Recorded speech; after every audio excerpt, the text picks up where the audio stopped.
Ciao amici, siamo sempre nella rubrica dei cuori solitari e questa sera vi voglio presentare un altro bel ragazzo, si chiama Claudio e ha 22 anni.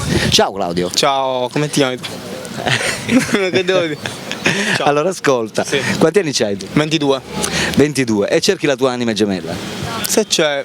Come dovrebbe essere questa tua ragazza ideale? intanto simpatica, c'è la mia altezza, non è che deve essere... Tu quanto sei alto?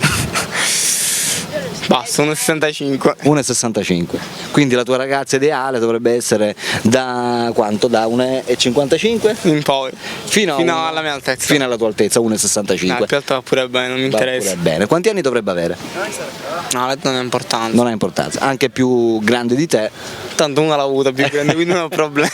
Va bene. Ascolta, che cos'è che ti colpisce in una donna, in una ragazza? No, la simpatia non è la cosa principale, poi giustamente la bellezza fa pure.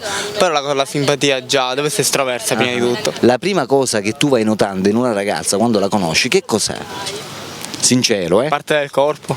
Qualsiasi parte, la prima cosa proprio che ti attira, quando tu vedi una ragazza e dici oh madonna che bella ragazza, che cosa vai guardando? La prima cosa, sincero, Posteriore. Il posteriore, maialino.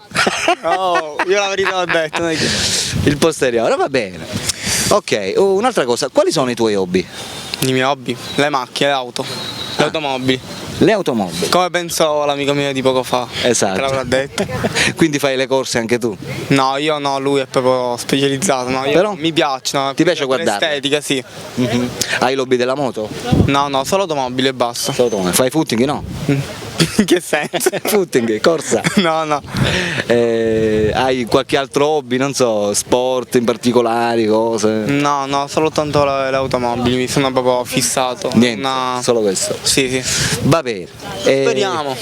Speriamo. Va bene amici, abbiamo conosciuto Claudio, 22 anni. Per le ragazze che fossero interessate a lui possono chiamare direttamente il suo numero telefonico che vedete in sovraimpressione. Ok? Ciao da Alberto. Ciao da Claudio. Ok amici, a dopo.